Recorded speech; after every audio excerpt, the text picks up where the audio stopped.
quebra do sigilo bancário e o bloqueio das contas dos 8 empresários que foram alvos do ministro Alexandre de Moraes do Supremo Tribunal Federal na semana passada não foi requisitada pela Polícia Federal. O próprio Moraes, relator da investigação, revelou ter atendido a um pedido do senador Randolfo Rodrigues, que é um dos coordenadores da campanha de Lula. Baseado apenas em matéria jornalística, o magistrado e Randolph pediram uma apuração sobre um suposto financiamento de alegados atos antidemocráticos que atentariam contra a democracia.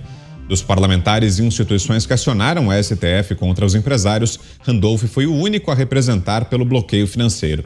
Além disso, o aliado de Lula também pediu que todos do grupo tivessem suas prisões preventivas decretadas, mas essa foi a única medida não autorizada pelo ministro. Moraes ainda determinou a suspensão dos perfis dos empresários em todas as redes sociais. A Polícia Federal, através do delegado Fábio Alvarez Chor, representou apenas pela apreensão dos celulares e pelo afastamento do sigilo das mensagens. Em parecer elaborado a pedido de Moraes, o juiz Ailton Vieira, que trabalha no gabinete do ministro, disse que os empresários podem ter ajudado a custear a produção e a divulgação de supostas fake news e atos antidemocráticos. O documento foi redigido com base em outros inquéritos já abertos no STF que, segundo eles, teriam ligação. Durante entrevista concedida no Twitter para o perfil Muca do Space, em 20 de agosto, Randolph falava sobre a atuação do procurador-geral Augusto Aras e revelou como age no Supremo Tribunal Federal para ter seus pedidos aceitos. Eu não perco tempo direcionando qualquer petição, qualquer notícia-crime a Augusto Aras, porque é inócua. Por que faço a estratégia de fazer petição direta ao Supremo? Porque aí sim, o Supremo Tribunal Federal aí pede a manifestação do Procurador-Geral da República e da Polícia Federal sobre as providências. Mas, sobretudo, pede a movimentação da Polícia Federal. Como é o inquérito, o presidente do inquérito pode se manifestar para as providências serem tomadas, independente da tomada de decisão e de qualquer tipo de encaminhamento da parte de Augusto Aras. Essa é a vantagem de ser um inquérito. Não se depende dele, né? Não se trata de uma ação. Nós não estamos movendo uma ação civil pública. Estamos peticionando no âmbito de um inquérito que está em curso e o presidente do inquérito se chama Alexandre de Moraes e o presidente do inquérito pode despachar, se quiser, as providências que nós lá encaminhamos, lá pedimos. Já durante a cerimônia de posse de Alexandre de Moraes no Tribunal Superior Eleitoral, o ministro e Randolfo Rodrigues foram flagrados em um longo abraço e trocando risadas. Com esse destaque a gente abre o programa desta quarta-feira. Vamos direto a Brasília. José Maria Trindade, que nos diz dessas novas revelações, das novas informações que vem à tona agora com a revelação da decisão do ministro Alexandre de Moraes, que seguiu os pedidos, os requerimentos feitos pelo senador Randolfo Rodrigues, né, Zé? Boa noite. É o que eu sempre digo aqui, né? O caminho se faz caminhando, ou seja, a estrada só existe quando você passa. Encontrar esse caminho fácil direto para o Supremo, né? Muito boa noite, meu caro Vitor. Boa noite, Fiuza, boa noite, Ana, muito boa noite, Roberto. E boa noite também a Diogo e boa noite a você que nos acompanha aqui nos Pingos nos Is, nessa luta diária. Olha só, a Polícia Federal entrou por requisição do próprio Supremo para fazer uma investigação que foi solicitada por um senador diretamente ao Supremo. Repare que os empresários não têm foro privilegiado. E esse caminho foi aberto e o senador Randolfo Rodrigues aí fala claramente, e é verdade, todos passam por um caminho aberto.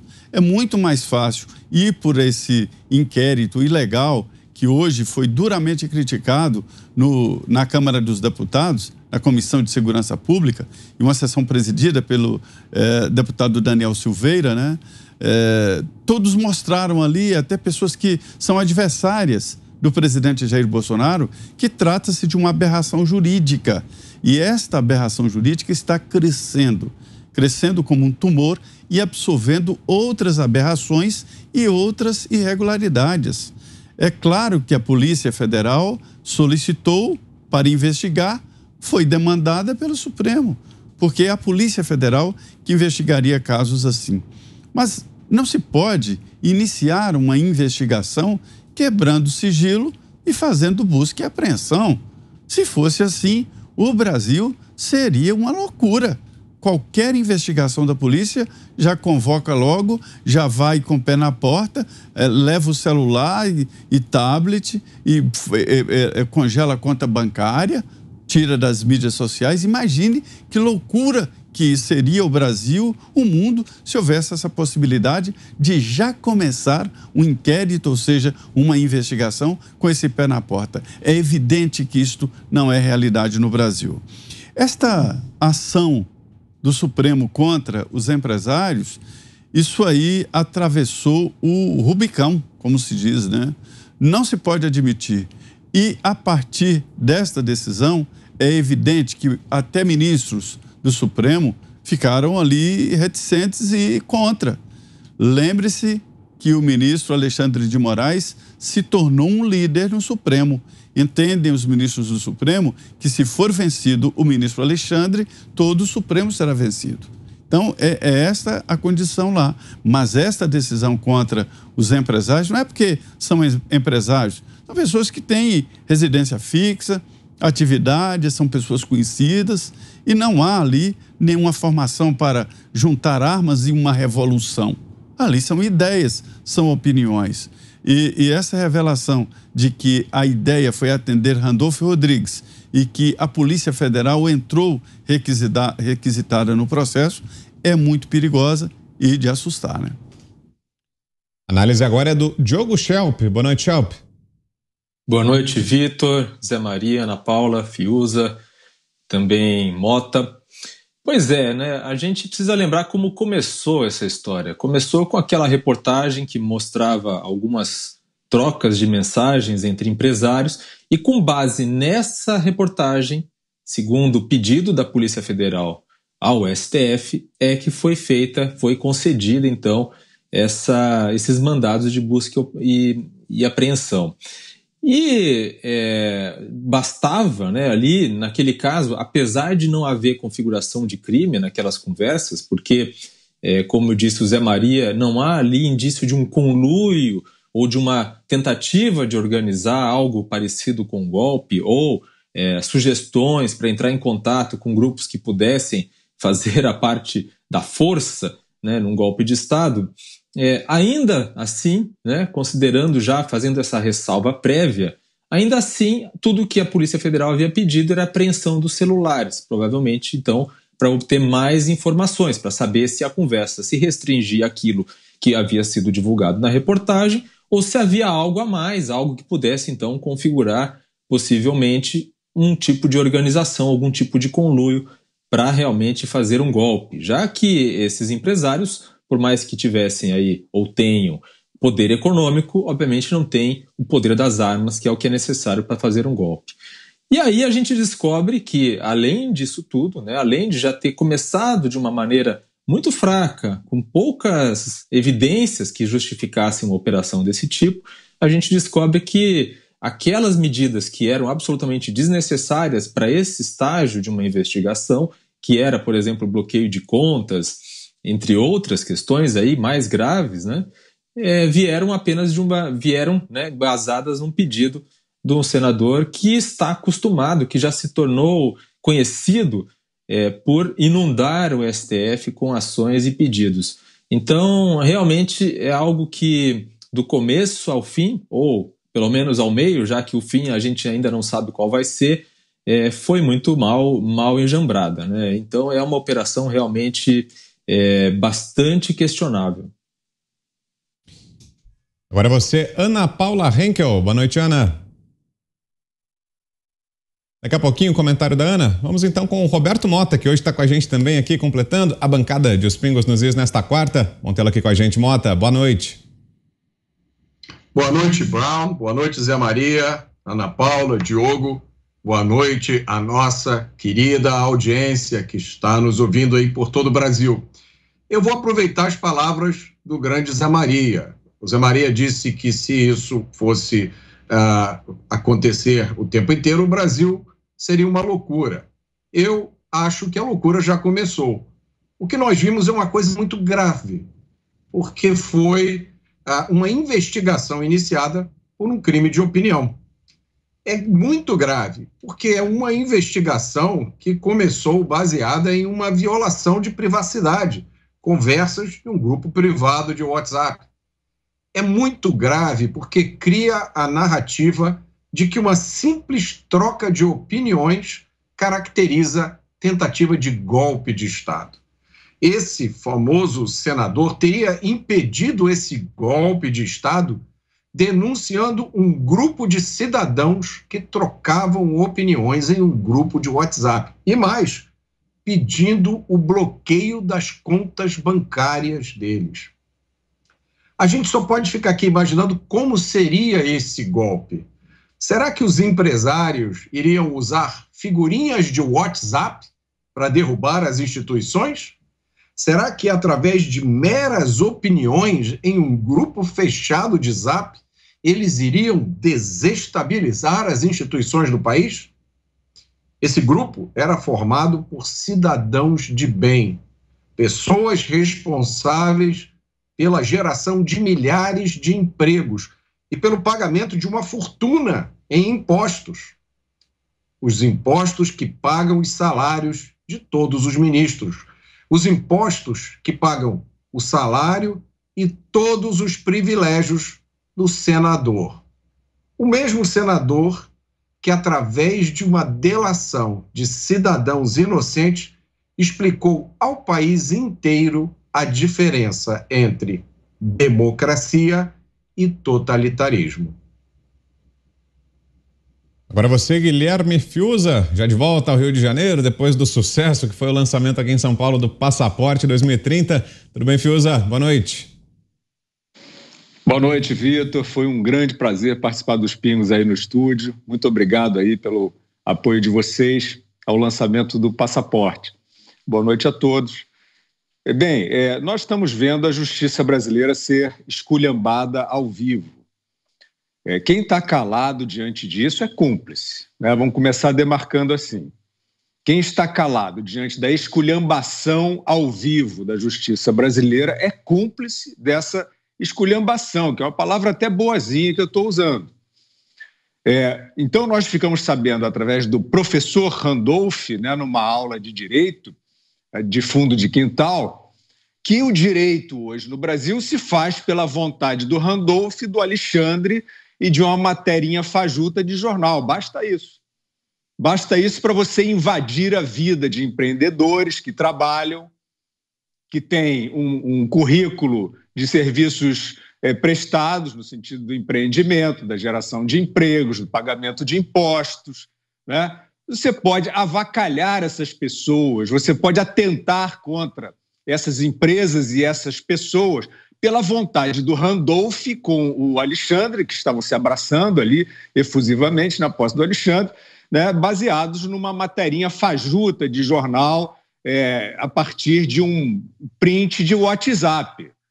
Bom, é claro que a pergunta está sendo dirigida aqui modestamente a toda a sociedade que está calada diante disso. Não adianta os Pingos nos Is serem a corregedoria. A gente precisa do Senado, a gente precisa do próprio Judiciário e dos próprios integrantes do Supremo Tribunal Federal que não querem passar à história e responder pela esculhambação da justiça brasileira. Eles têm que se manifestar. Isso não é direito. Nós já vimos aí pela manifestação da vice-procuradora-geral da República um episódio recente em que o ministro Alexandre de Moraes, que faz política abertamente contra o presidente da República, afrontou o sistema acusatório brasileiro ao ignorar o Ministério Público como participante do processo e a recomendação do Ministério Público.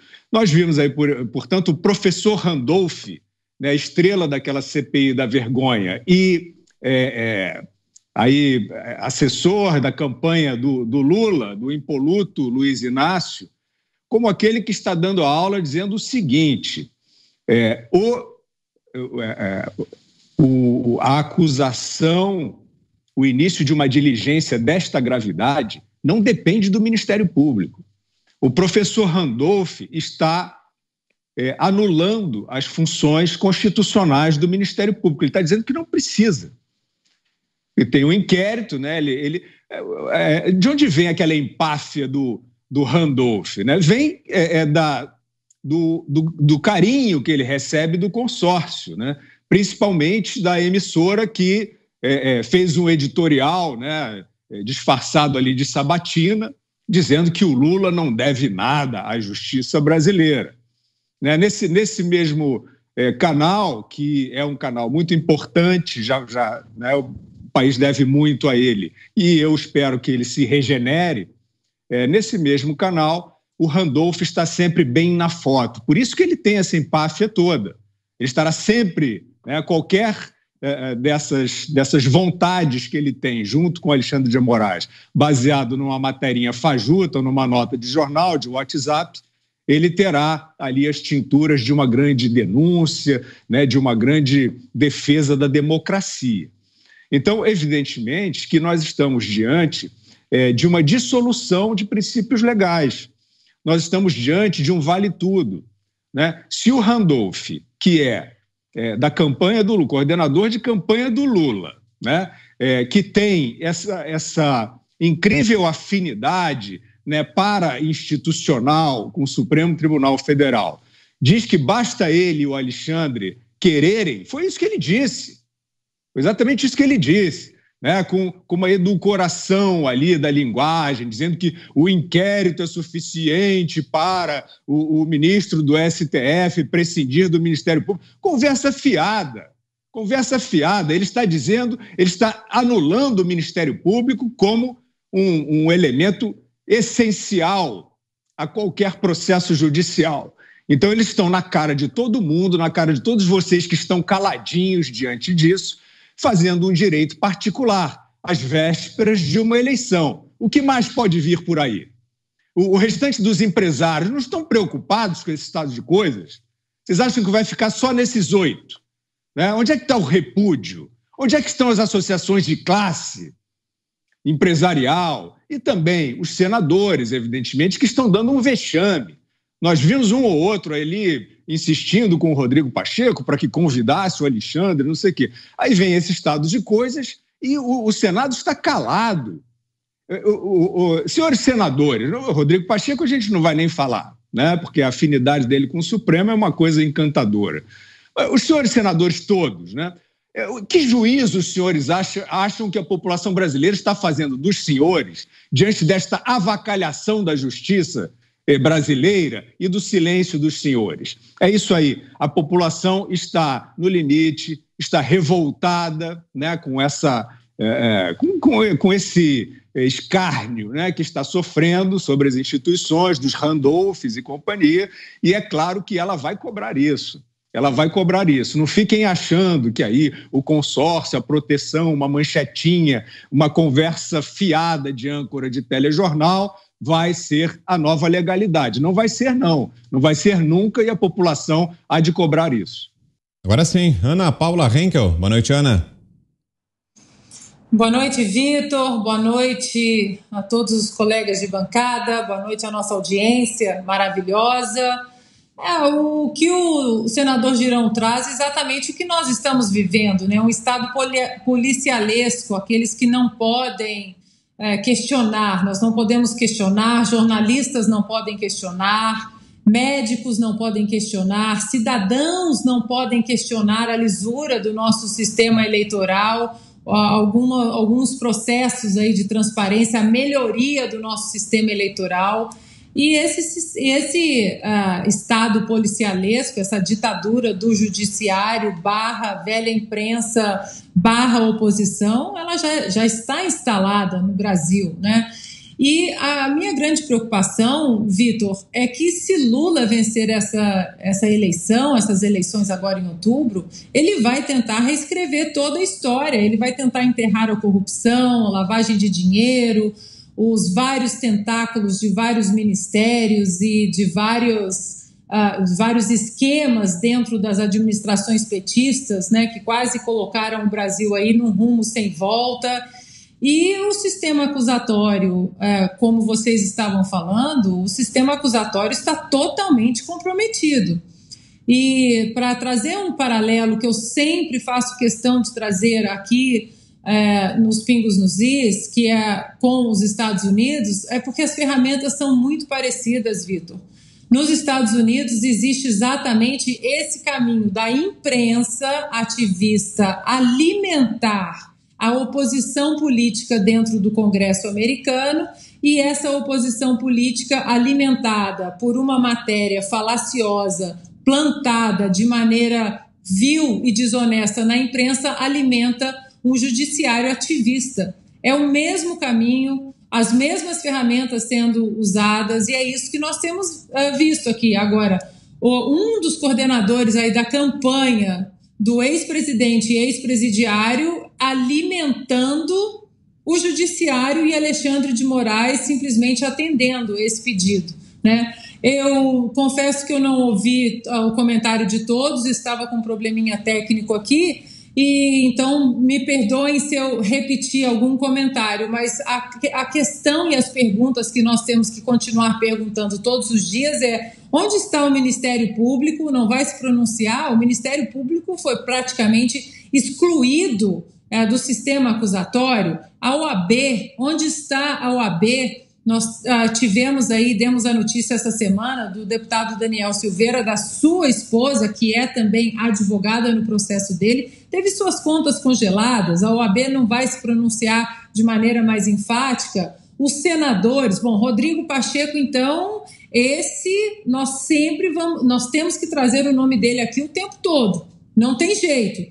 Mas onde está a pressão dos outros senadores em cima do próprio Rodrigo Pacheco, né? O Rodrigo Pacheco, só para a gente lembrar, há pouquíssimo tempo ele esteve numa reunião aí no escurinho do cinema com ministros do Supremo Tribunal Federal, 2 poderes da República se encontrando, ninguém sabe o que foi dito nessa reunião, o executivo de fora dessa reunião. E, no entanto, o brasileiro fica aí perguntando o que foi dito, o que foi acordado. Lembrando que o Rodrigo Pacheco tem no Supremo Tribunal Federal ações que estão tramitando no Supremo Tribunal Federal, ações de seu escritório de advocacia. Ou seja, há um conflito de interesses em todas as esferas, de Randolph como coordenador da campanha de Lula, agora alimentando Alexandre de Moraes, Rodrigo Pacheco com ações do seu escritório de advocacia no STF. Ou seja, é preciso que os homens de coragem desse país comecem a falar de maneira enfática, sem medo desse ditador que hoje nós temos aí no Brasil, que é Alexandre de Moraes.